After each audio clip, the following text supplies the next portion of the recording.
Hi, I'm Max Orton. I'm 16 and a junior at Northwest Academy in Portland, Oregon.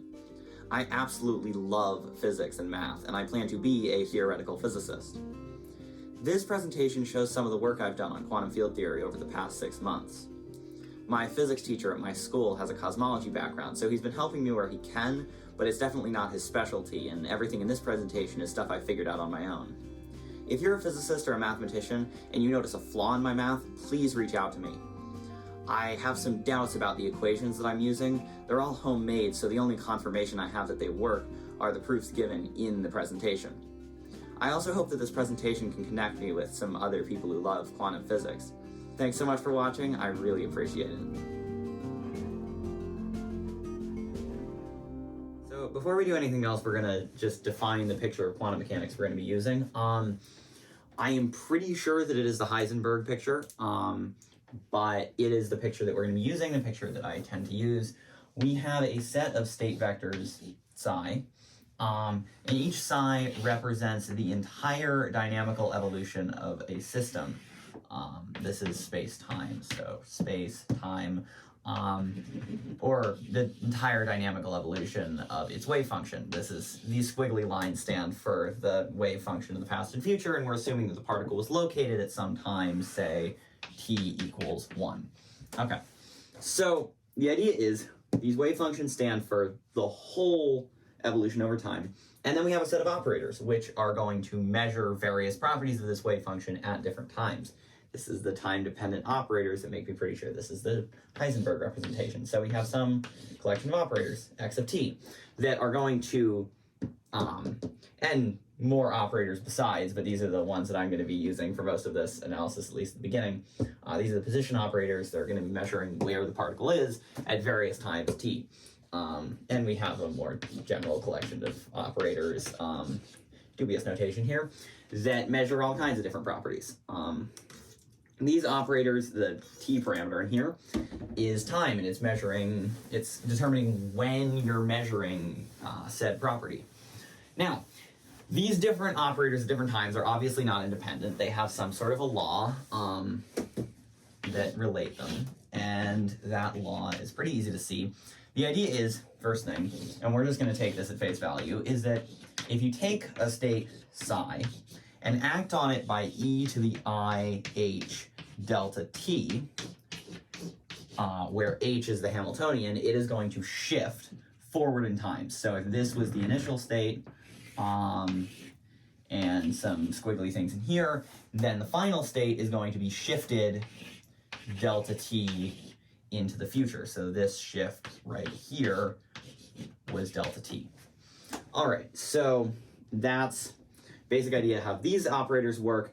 Now our plan is that if we want to measure the position of the particle, I'm just using position because it's a pretty standard operator, easy to think about, and very importantly, easy to draw. If we want to measure the position at time t, say we have our particle here, it has its light cone and some squiggly wave function going on, and this right here is time t. We want to measure it at time t. Now, we could just define a new operator x of t and some eigenvectors and eigenvalues, but it doesn't really help us compute things very much. Instead, what we're going to say is that x of t is related in some way to x of 0. So how is it related? And we can define x of 0 to be whatever we want, just we have to start defining things somewhere. What we're going to do is we're first going to take our state and we're going to shift this down so that t goes to 0. So now the t line, former t line, is now at 0. This has been shifted dramatically below the axes. There's our wave function. And this we accomplish by operating on psi. This is how we're measuring x of t. By e, I'll write this bigger and elsewhere. I don't need this picture anymore. You get the idea. We're going to do this by operating on psi by e to the minus I h t.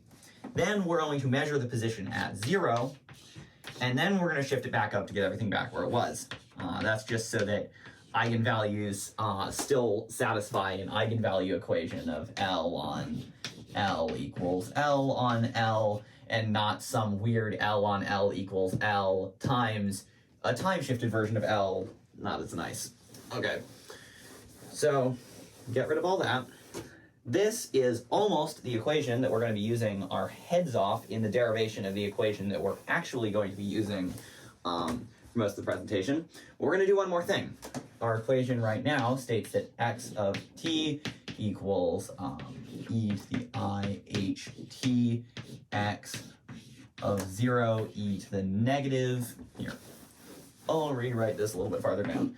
X of t equals e to the IHT, moving the state back up, times x of 0 times e to the negative IHT.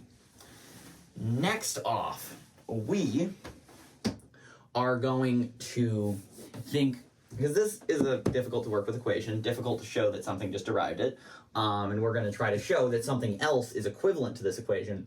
We're going to think about this in terms of derivatives, the general trick of calculus. So x of t plus epsilon, and this is effectively a definition because who said this had to be true with quantum operators? Ooh, there.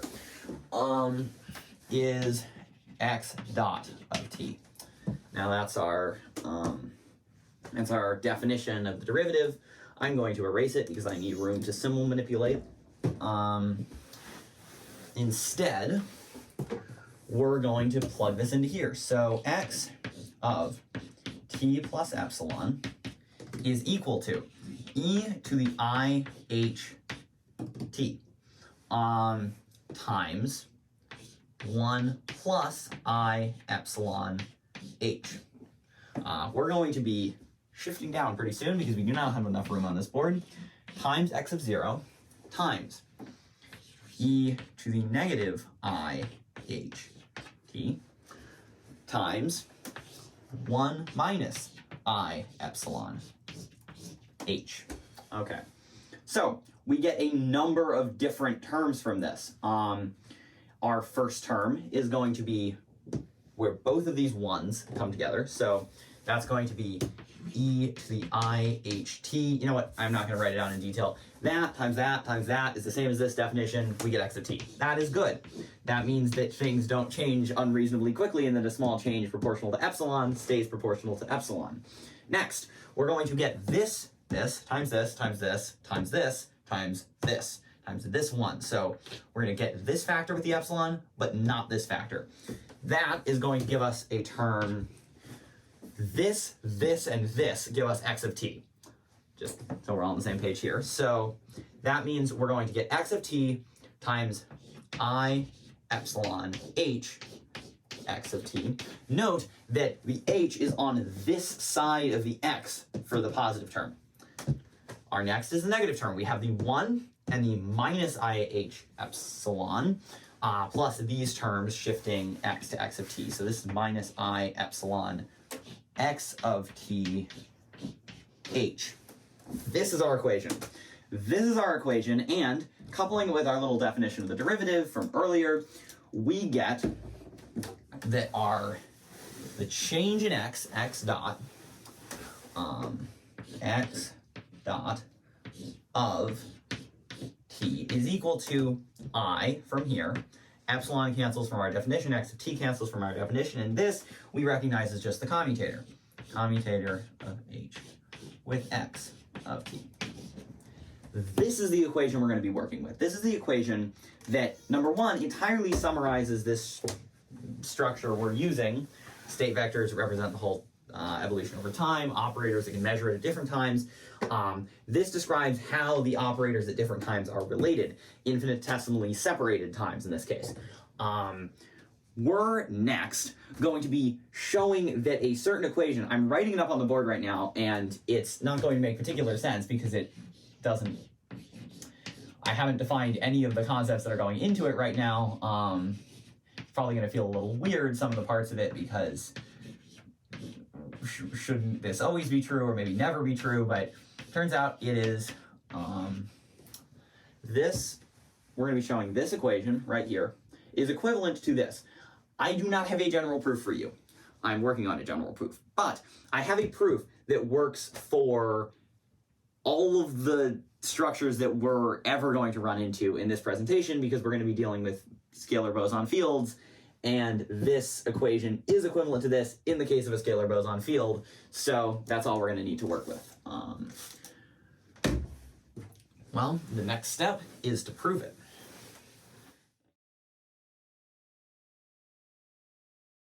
Now, I threw an equation up on this board earlier last section. Here's Q dot sub I. I would be shocked if you did not recognize it. It's not a very obscure equation, minus the little psi sitting out here in front of it. However, before I actually go into deriving this equation and showing that it's equivalent to the equations that we've already come up with, I should first explain what this equation even means, what it is, because it's not entirely obvious what this should be from the start. That is because this equation actually exists in a different space than the Hilbert space we've been talking about up till now. We're going to do a lot of space hopping right now. We're going to start in our standard, Hilbert space. I'm not going to finish writing that word. Standard Hilbert space, and then we're going to jump to a much bigger space. A much bigger space that's much easier to describe, completely independent of the Hamiltonian. And then we're going to describe this as a subset of this space, the subset of allowed states, as they are. So that's where we're going to go, and we're going to show that that subset follows the equation I just wrote up there, and that that subset is equivalent to saying that they obey the Schrodinger equation or the equations that we've been putting up on the board with operator derivatives. Okay. Let's describe what that larger space is exactly, and I'm mostly going to do it with pictures. We had our space-time, and we were talking about how a particle, say it's localized at one point, because that means I'm not just drawing squiggles all over the board, just drawing squiggles over part of the board, much more organized. And particles localized at some point, I'm going to say capital T. I'm henceforth going to label this axis capital T and this axis capital X, with lowercase t and lowercase x's being denoting points in space-time. That notation will last until very, very soon from now when I forget that that's what I'm doing. But until then, that's the notation we're using. So this is some point that it's localized at, and it spreads out. Now, I've been making the underlying assumption that this whole structure is determined by the fact that it's localized at that point. In other words, there's only one wave function that spreads out like that. And likewise, if I had some other wave function defined on a given, defined at a given point, there'd be only one set of wavy functiony things coming out that would be allowed by whatever laws of physics we're using. Now, effectively what we're going to do now is get rid of the laws of physics. That's the basic structure of this. So instead of having our state that's localized here have some very distinct thing that it could go to, it could go to anything. It could go to some squiggly thing within something that's not even the light cone. It could go outside the light cone, disobey special relativity, and go all over the place. And there are no laws of physics here. That's the basic idea. In other words, we are saying that our little relationship that we've been working with, the one where a state here, I'm just going to draw the light cone for now, shifted by some delta t up to right here, is not, does not correspond to this relationship. That's what we're basically saying. We're now just saying any state vectors are allowed. We don't care anymore. Operators acting on those state vectors at different times are completely independent of one another. And this space, assuming you have the same number of degrees of freedom between any two quantum systems, is equivalent between any two quantum systems. Because we're even getting rid of the canonical commutators. We're getting rid of everything, and we're going to add them back in a moment. We're dubiously getting rid of the canonical commutators. I will say that most of the way I do this is I mandate that the equation that I wrote, that's sort of a quantum generalization of least action, is upheld, and then I just sort of passively assume that canonical commutators are upheld and everything works out. So that could either be that instead of going to this really big space where nothing holds, you're going to the slightly smaller, more restrictive space in here of canonical commutators but no Hamiltonian and jumping back, or it could be that you're making 3 steps, jumping out here, then back to here, then back to here. Either one works. And either way to view what I'm doing works. But with that end, I should write up a little bit what the canonical commutators are, just so we have them at hand, because I'm going to use a very particular form for them. Particularly, this means that f of x commutated with p is equal... I should write this somewhere else, because we are going to use this section of the blackboard very, very soon. Okay, I'm writing this backwards so you get to see the answer before I pose the question. But canonical commutator number 1 that we're going to be using, number 2, these are just a generalization of the canonical commutators themselves, but and a couple of rules about commutators. Doesn't really matter, we're just going to section this part off and hope that it doesn't impinge on our space too much. And by that I mean that we're going to actually erase them, because it will impinge on our space. You can remember these. Okay, so henceforth we will take these as fact. Now, let's think about our equation. What we're trying to show is that our equation, this equation, d dt partial Lagrangian partial q dot I minus partial Lagrangian partial q sub I on psi equals 0. It's just variation in the action on psi equals 0. What we're trying to show is that this equation is equivalent to saying that operators at different times follow L dot is equal to this relationship up here. L dot is equal to I commutator of the Hamiltonian with L. That took me a minute. Okay, so we're going to approach this in 2 ways. This gives us, in terms of operators, 2 different equations, effectively. Also, I said that I would not be offering a general proof. I will not be, technically. I'm going to offer a proof, such as it is, of this, for Lagrangian equals sum over I 1/2 q sub I dot squared.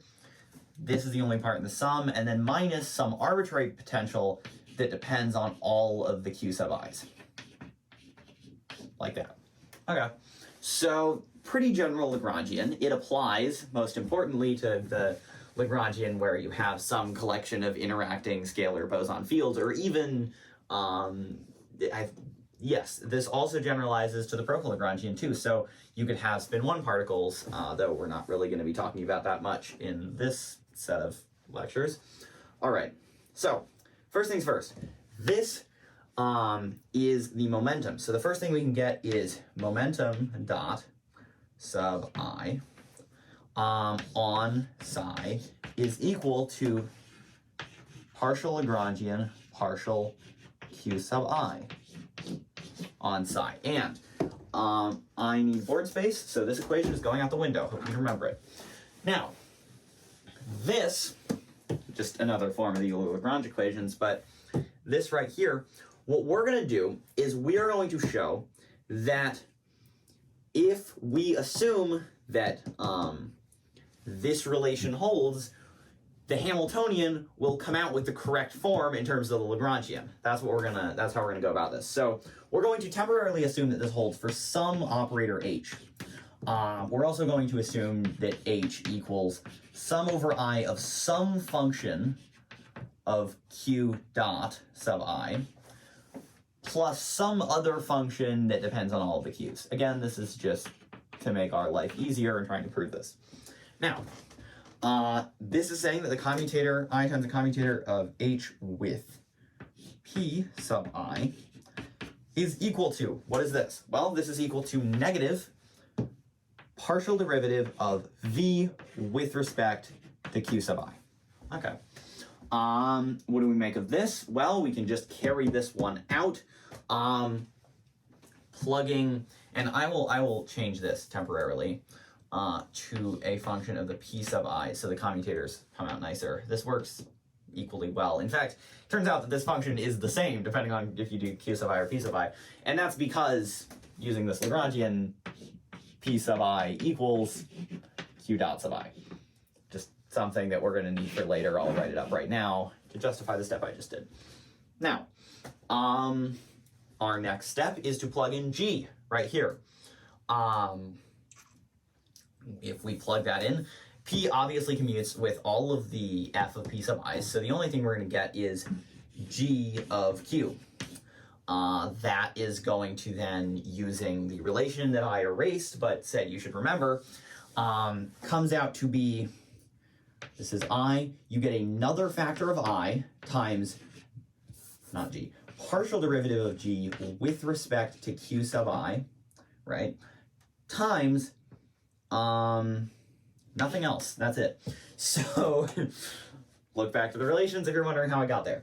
This becomes a -1, which then cancels with this -1, which gives us the very messily written equation right here that I would be surprised if you could read. We're going to rewrite it right here. The partial derivative of g sub I with respect, not g sub I, partial derivative of g with respect to q sub I equals partial derivative of v with respect to q sub I. Now, if the partial derivatives are equal for all q sub I, and this is true for all choices of I, then up to a constant, and a constant addition to the energy does absolutely nothing, g equals v full stop. That means that we can replace this with v, which is exactly where v would go if we were deriving the Hamiltonian from the standard methods. Thus, it seems that if we take this to be true and the other equation to be true, the Lagrangian and the Hamiltonian have the right relationship. That means we're getting somewhere. But we still are completely uncertain on what f is, and that is what we're going to go and figure out next. So, back to the equation. We have d dt, partial Lagrangian, partial q dot I minus partial Lagrangian, partial qi on psi equals 0. And this is true for all choices of I. I didn't put that at the start, but I'm assuming you assumed it when we had a free index floating here. Now, our next goal is to show that this also picks a form, the correct form, for the f of p sub I. That's what we're going to do. So, let's get to it. First of all, I'm going to erase the for all I because we don't need it. Second of all, we're going to take this and expand it in terms of this. So this is I times commutator of Hamiltonian with p sub I. There's a lot of i's floating around here. Some of them are indices, some of them are imaginary numbers. I hope you can keep them straight because the ones that are indices are subscripts.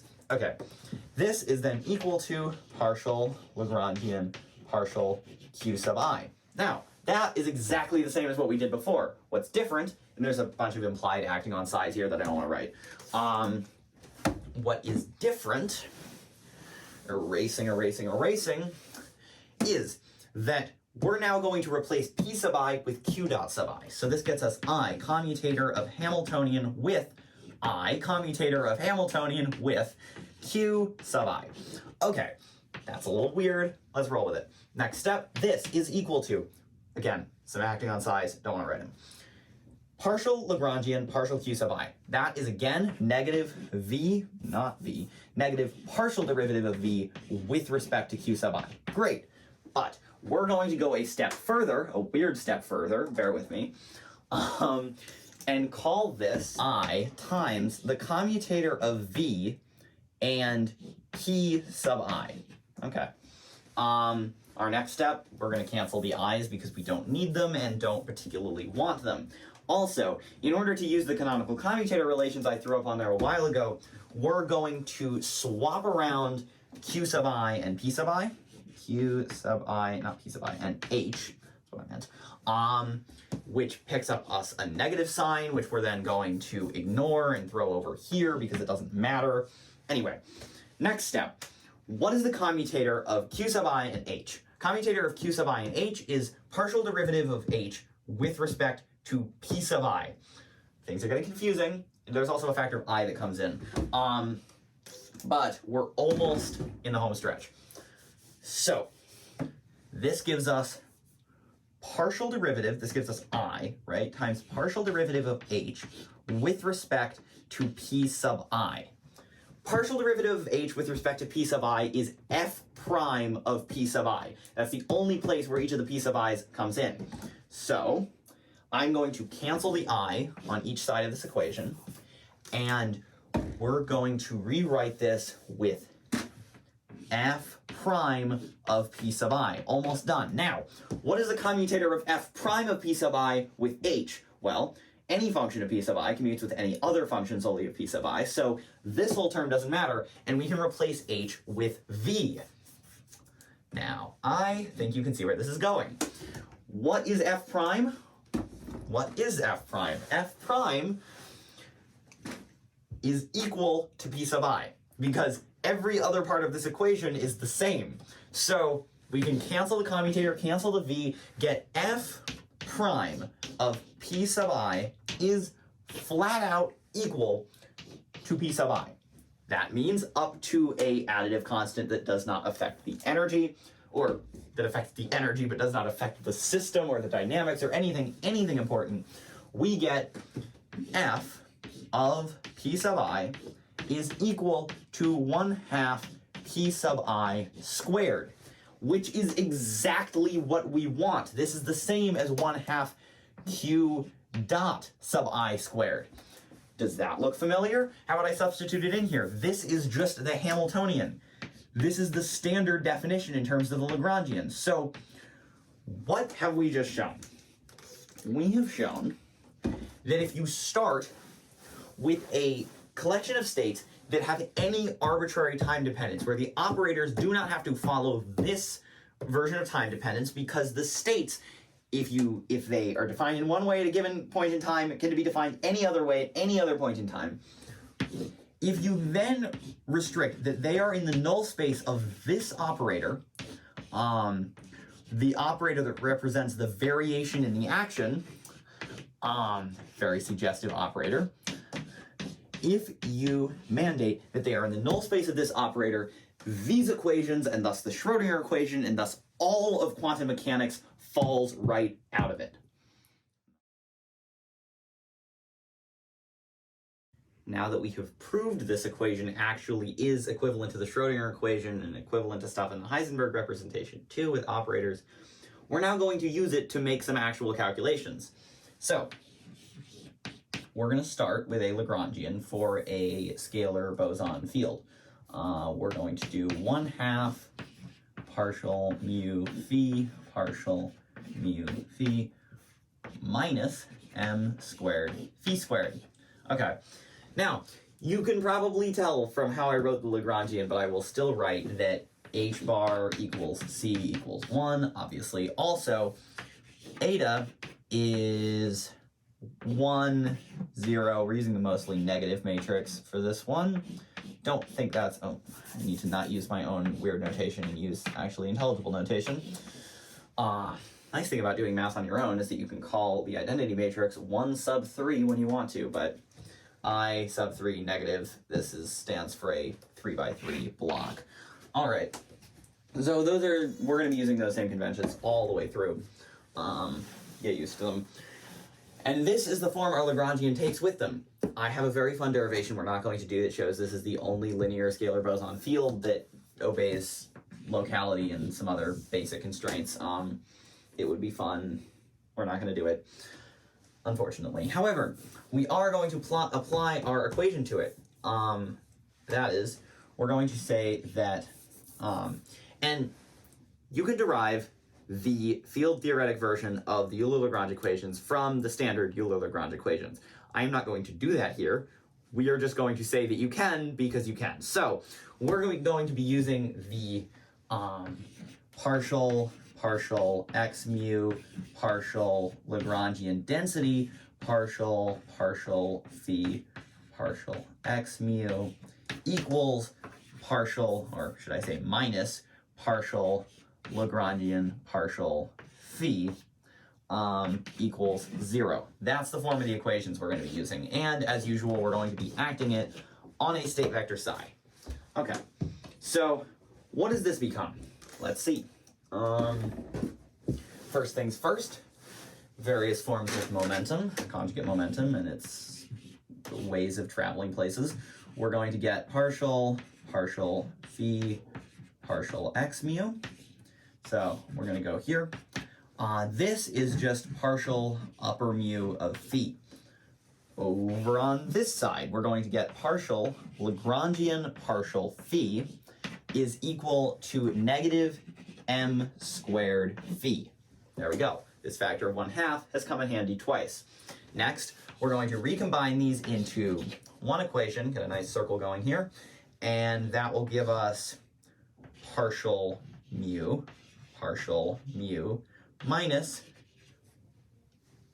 not minus, plus m squared all on phi, all on psi is 0.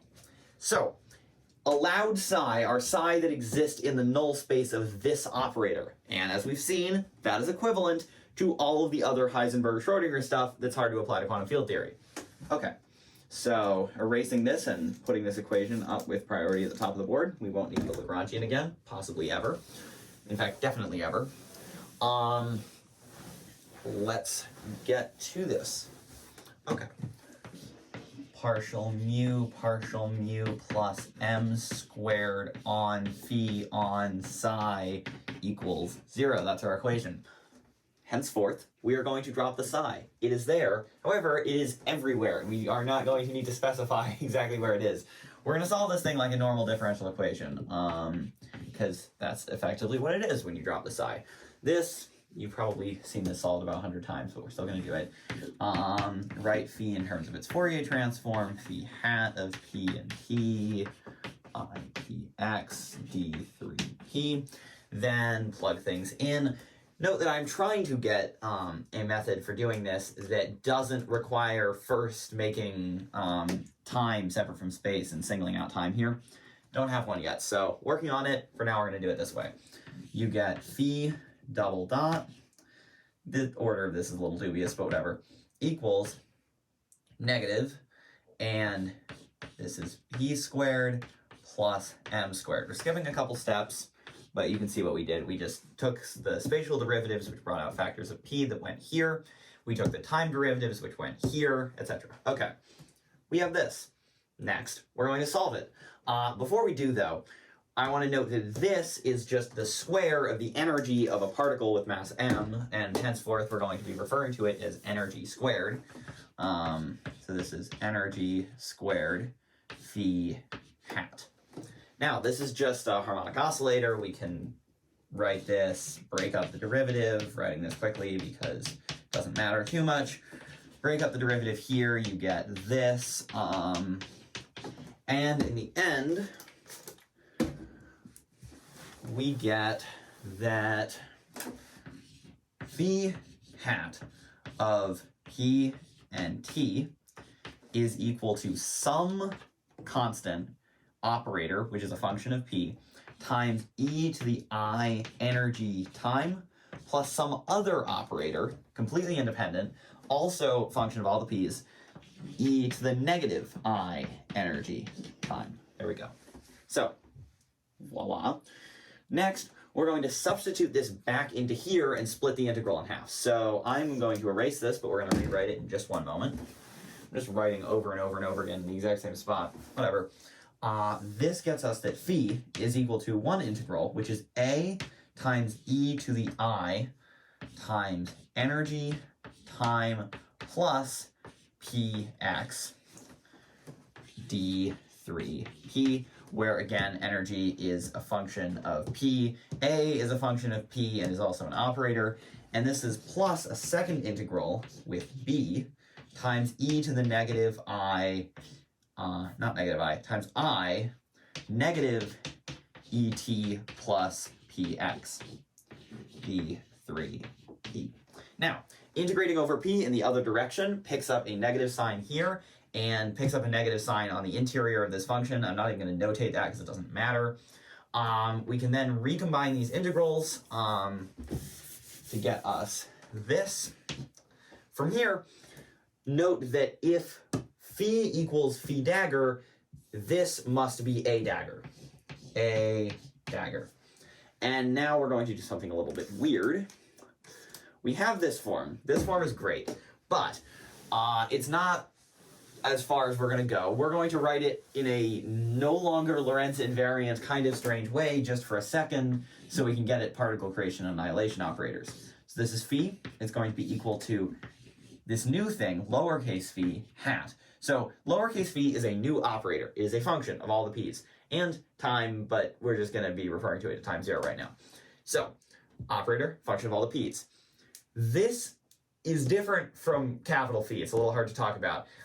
And it is defined such that this of p over square root of 2 energy, scalar, not operator, but function of the p's, times e to the I px plus phi hat dagger of p over square root of 2e to the negative I px. I'll be honest, when I first did this calculation, I did not make this substitution right off the bat here. I went through to the end, then realized where these should go. There is a slightly suggestive reason why these should be defined as they are, which is that they are completely dimensionless, assuming c equals h bar equals 1. We've been assuming that. So with this factor of square root of e in the denominator, these are dimensionless. So sort of particle creation annihilation-ishy, but why we have this 2 here, no reason at all except that we know where it's about to go. So we have this. These, as we're about to show, I will rewrite this much, much smaller up there, are the particle creation and annihilation operators.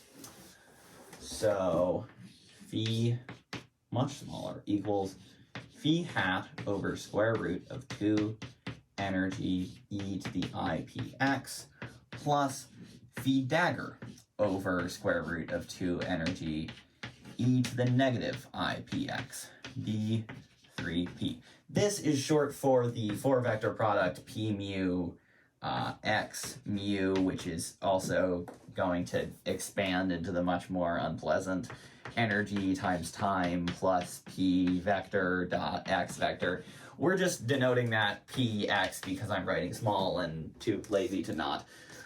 Okay, the other thing we're going to need for the next little bit are the canonical commutators. These are that the commutator of phi, I'm going to write this much, much higher on this board. If you can't see it well, we'll be rewriting it lower later. Phi of x commuted with phi dot of y, both at time 0 in this case, or both at any of the same time, we're going to talk about time 0 though, is equal to piecewise function 1 if p equals q, actually I if p equals q, and 0 else. Okay. Here, we are now going to do a lot of math.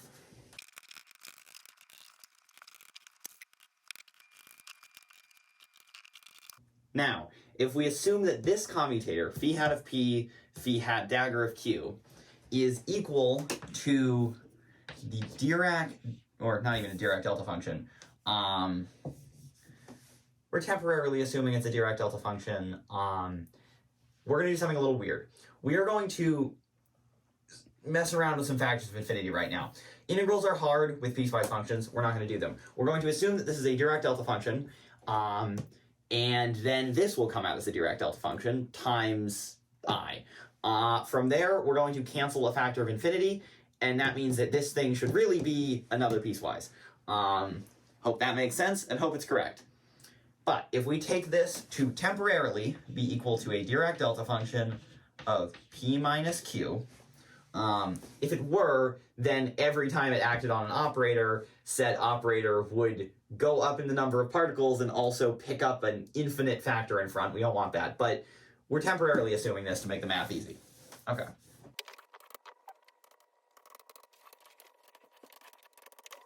Also, I'm going to go through and add a factor of I in about 100 places that should have been there from the start. So I should be here, I should be here, I should be here, I should be here, I should be here. Great. Something else to note about this. I have done the usual convention of h bar equals c equals 1. I'm doing something weird though. This is also equal to the square root of 2 pi. What I mean by that is every time these equal signs are true up to some power of the square root of 2 pi. I've written a whole ton of stuff like this and all sorts of things that aren't quite true. They're mostly true. There are some factors of 2 pi in there. I'm not keeping track of 2 pi's. So if there is any power of 2 pi missing in this equation, that's because I'm dropping them all and don't want to think about them right now. Anyway, now, if we're going to do some bizarre little if statement kind of thing, we're going to use this to say, erasing a whole ton of stuff, is this. First off, commutator of phi of x with phi dot of y equals I if x equals y 0 otherwise. Next, if the commutator of phi hat of p with phi hat dagger of q equals alpha times the Dirac delta function of p minus q, then here's where the math really gets iffy. Then the commutator of phi of x with phi dot of y equals alpha times I times the Dirac delta function 3x minus y. So imagine that you could find some factor alpha with your infinite spike Dirac delta function in the middle that could scale this down to be equal to this function that's 1 at 0 and 0 for everywhere else. That would be a miracle, wouldn't it? That's the factor of alpha that you need, though, in order for this definition to be consistent with this definition. But that factor of alpha would also scale this down into a similar piecewise function. So in the end, you would get, in our, I don't even know if I can call this solving for alpha, just sort of thinking really hard and then doing a couple of iffy substitutions, but in the end, we get that phi hat of p, phi hat dagger of q equals, what does it equal? It equals piecewise 1 if p equals q, 0 else. Finally, this is a creation and annihilation operator pair. They create and annihilate for the number operator, which in this case takes the form, again dimensionless, where number of, in this case, particles of momentum energy p is going to be equal to phi hat dagger of p, phi hat of p. Great. Our next step is to show that this actually means anything, because it is one thing to have creation and annihilation operators that sort of happen to appear somewhere in your Hilbert space. It's another for them to be equal to the Hamiltonians. So, and that's what it would really take for these to be particles. That and have the right constant out front. That last is debatable whether it's actually necessary, because I'm not sure how many ways there are to dimensionally consistently create an energy out of these things, but whatever. That's a problem for another day. Okay, so the energy in this system, I could derive it from the Lagrangian, or I could just say it. I'm just going to say it, is equal to phi dot squared plus gradient of phi squared plus m squared phi squared. Plugging in our definitions of phi in terms of the creation and annihilation operators and doing a whole ton of steps that I am too lazy to write out right now, it would take an hour, we get tons of commutating and Dirac delta functions and other things, but we eventually do get that energy is equal to integral of, for the sake of lack of redundancy, I'm going to call this thing by its true name, which is Hamiltonian, and use energy the way I was using it seconds ago in the earlier thing. So energy as a function of p is equal to the square root of p squared, etc., plus m squared, that sort of thing. Energy times phi dagger of p, phi of p, that's the number operator, I'll write that in a second, plus some mildly annoying factors out here. They come out to be something to the effect of, I believe, plus energy over 2 or something like that. This is irrelevant, which is why I don't remember it. Constant factors don't affect the energy, so we can ignore it. And this gets us number operator as a function of momentum, d3p. What is this telling us? This is telling us that the energy is just the number of particles with momentum p multiplied by the energy of momentum p, or energy of particles with momentum p. So this really is the energy that you get from particles, not from fields. This is the whole particle field duality that we've been looking for somewhat since the beginning. So what we have just done is we have started out with a field, used our equations, gotten some harmonic oscillation going, and then used that to derive particles that have the correct energy and mass, correct energy depending on their mass and momentum, to be real particles. This is how particles appear in the real world, or mostly the real particles are fermions, but we can ignore that. So this shows that this equation, at least in the case of a scalar boson field, does give the right answer: particles coming out of fields.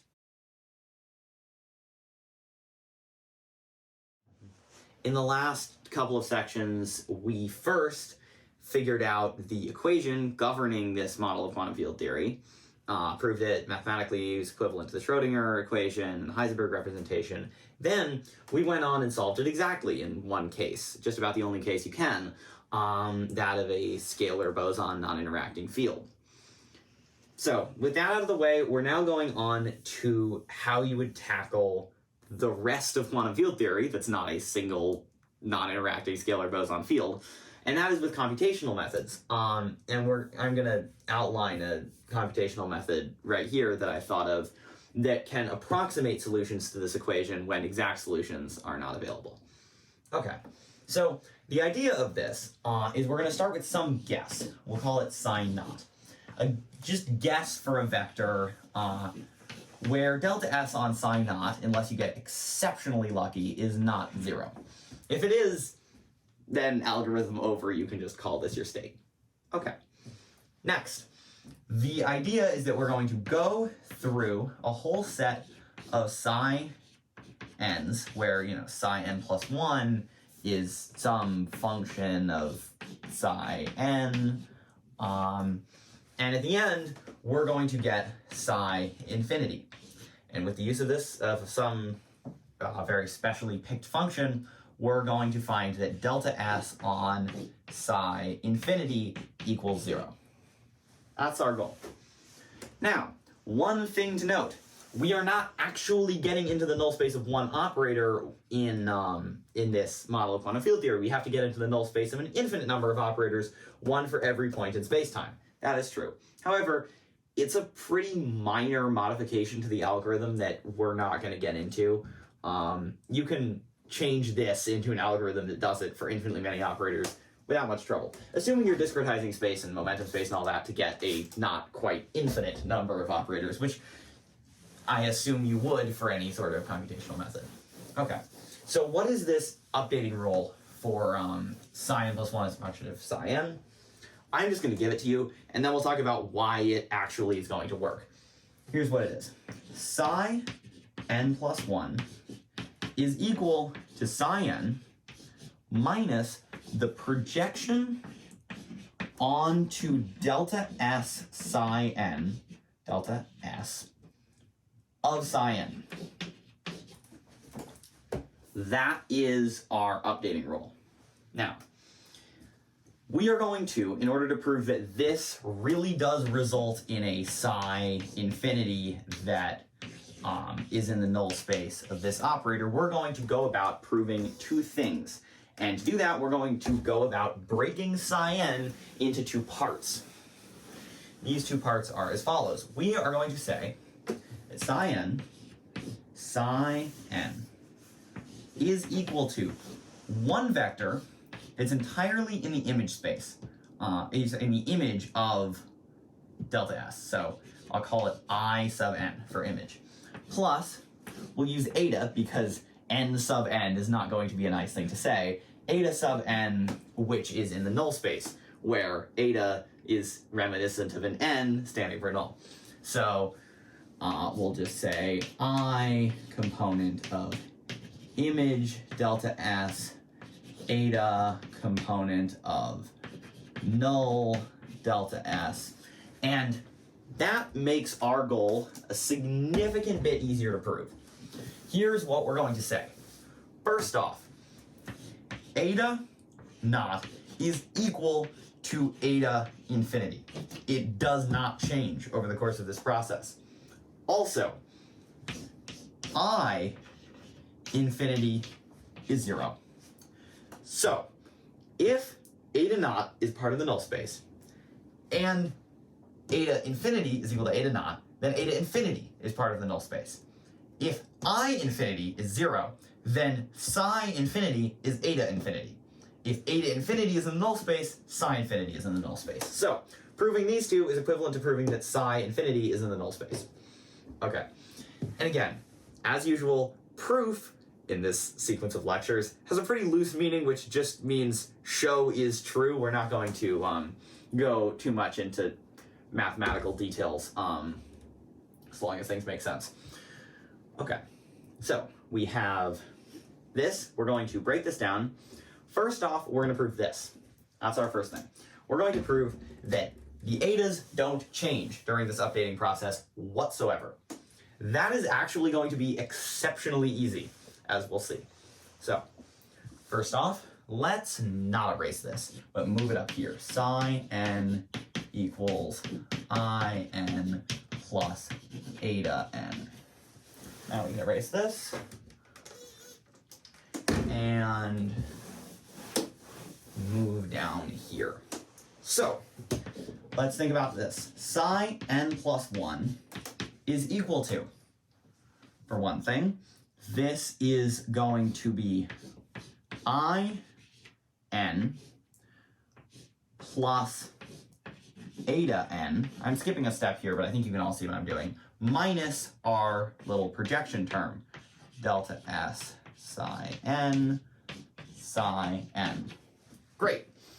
So, the projection onto delta S psi n could also be written as something. That something becomes very important when we're dealing with in, or at least a little important, but it's completely unimportant for this, so we're just going to call it alpha and move on. Alpha times delta S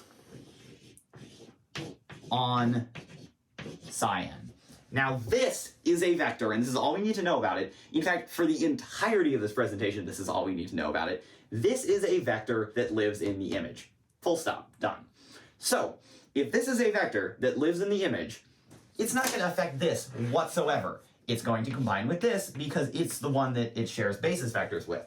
So, if we split psi n plus 1 into a component in the image and a component in the null space, we're going to get in the image I n minus alpha delta S psi n, and in the null space, we're just again going to get eta n. Thus, eta n plus 1 is eta n. Carry that out, do the simplest proof by induction that has ever been done known to man, and you get that eta infinity is eta 0. Okay, so that was the easy half of this. That's just showing that the eta n is not affected. So if we can show that the in goes to 0, we'll really, really be in business. Okay, here we're going to cheat our heads off. We are not going to go through the grisly mathematical details of exactly what delta S on psi n is. I have done it. It does not lead anywhere productive. Instead, we are going to draw a picture and come to all of our conclusions from that. So, first off, we get a new vector that we are subtracting. We get in, right, minus projection onto delta S of psi n. This is in plus 1, right?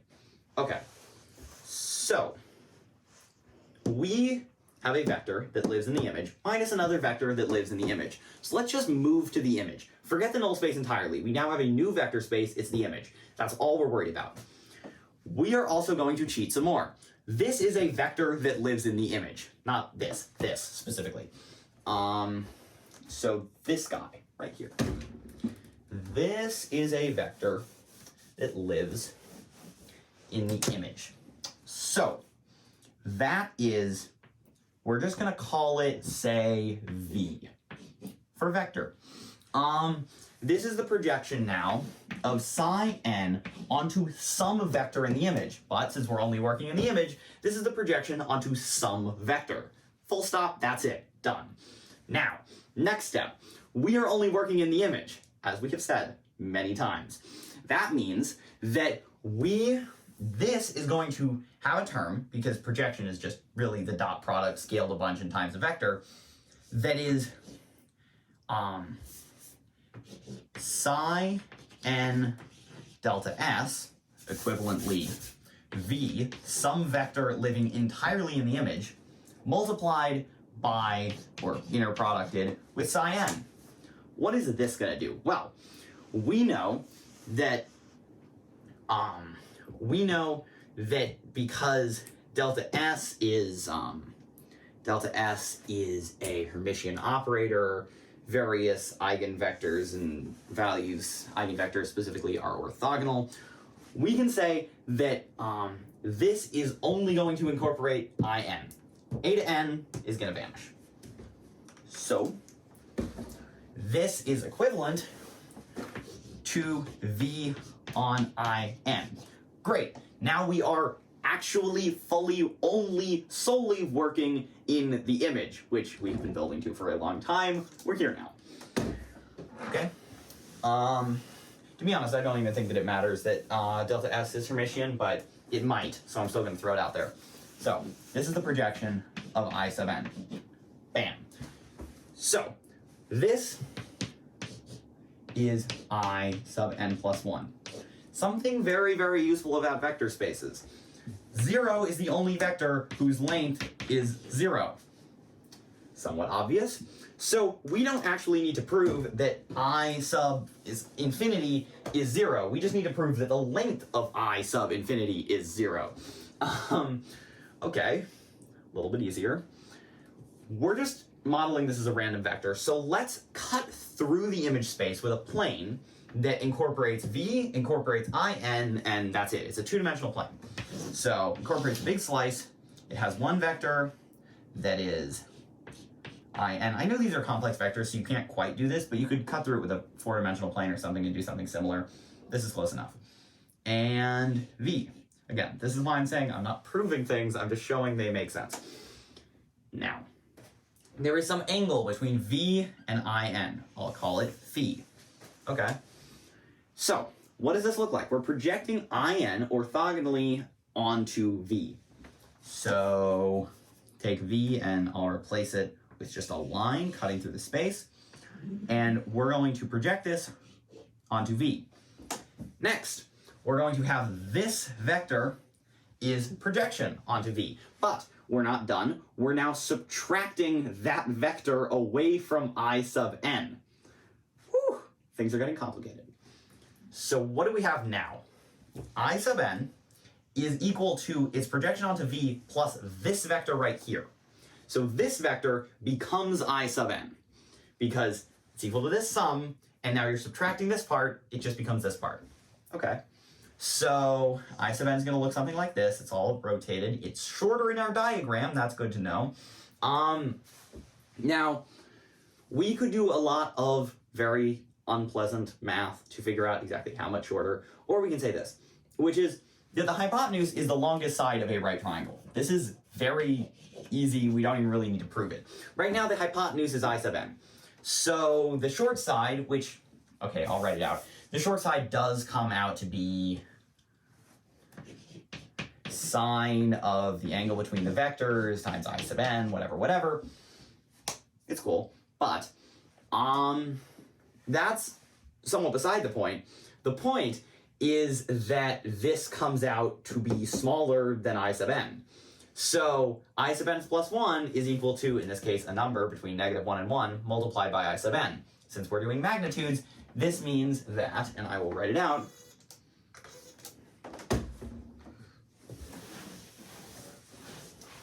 the magnitude of I sub n plus 1 is equal to, oh, this should be a magnitude bar, is equal to sine of phi, for some phi, times I sub n. Great. Sine of phi is between negative 1 and 1. In fact, there should be magnitude bars around this. So now it's between 0 is less than or equal to sine of phi is less than or equal to 1. Great. This means that I n plus 1 is going to be less than I of n. I n plus 1 is less than I sub n. All right. This means that these are decreasing asymptotically toward 0. They might not be decreasing asymptotically. We don't know exactly how they are decreasing, but we know they are decreasing. Note the fixed point if sine of phi happens to come out exactly equal to 1. That is an annoying little technicality that can happen. If it does, you just have to pick a new psi sub n. I think that the probability of hitting one of those fixed points is incredibly small, because that means that your psi sub n happens to come out just remarkably as a eigenvector with eigenvalue 1 of delta s, which is an astronomically small probability. In a lot of setups, it probably doesn't even have an eigenvector with eigenvalue 1 if you discretize things right. So you shouldn't run into any problems there. Still technically a thing. There's also the slight hiccup that could happen if your whole setup, if this is, say, n, this is magnitude of I sub n. I haven't shown for any particular reason that it couldn't asymptote down to some value markedly above 0 and stay there. That would effectively be equivalent to some sort of moving through the space attracting cycle toward our eigenvalue fixed points. There are several reasons that I believe this impossible, but if you did run into one, you could always just start off somewhere else and you'd probably not hit it again. Probabilities are very nice when you're making something like this. There are not many places where delta s, or where psi sub n happens to be an eigenvalue of delta s, so you're probably not going to run into one. But moving ourselves out of technicality land, what we have shown is neglecting a couple of annoying fixed points. Infinity is equal to 0, and eta infinity is equal to eta 0, both of which are in the null space, which means that psi infinity, when you act on it with delta s, is 0. I will admit I have not put any of this into a computer yet. I am planning on doing it in the near future. Until then, this is all still somewhat hypothetical, but it should be a way to approximate solutions to this equation. I'll be honest, currently the weak link in here is my lack of knowledge of how to use computators and stuff to handle the right number of variables, because there are a lot if you just think through how many basis vectors are on this space. Even with some reasonable discretization, it's horrendous. So I'm still working on that side of things, but except for that, this algorithm does seem to pretty much work.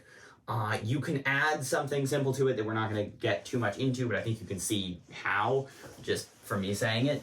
that will make that will hold some collection of basis vectors fixed while you perform this process. So then what you could do is determine your arrangement of particles and fields at time 0, and then use this algorithm to generate their future world lines and world squigglies into the future and past. Again, all still hypothetical, but this is what I'm planning to program. So that is how you would tackle, using this equation, the majority of field configurations, the ones that cannot be handled through exact solutions. Before we are done, we're going to do one other quick thing, which is that there is one slight question I have about my equation. One slight thing that makes me think it might not be as sound as I think it is, even though I have shown that it's equivalent to the Schrodinger equation, so there isn't that much wiggle room. Here's what it is, though. So, I have seen, this is going to be very quick, I have seen this equation written once. Psi f delta s psi. I also derived it at one point from the path integral, and was actually planning to put that in this presentation, but things got a little long and we decided not to. Delta f psi. Now, pretty simple, but significantly more complicated than the equation I have. This equation does seem to cast some doubt because, unless I am very wrong, it just flat out contradicts my equation. Of course, since my equation is equivalent to the Schrodinger equation, that means it should contradict the Schrodinger equation too. I'm not entirely sure how things work here. It doesn't quite make sense to me, but this goes, or at least the structure of this equation makes sense. How it's related to the Schrodinger equation, much less so. How it can coexist with my equation, since that one coexists with the Schrodinger equation, no idea.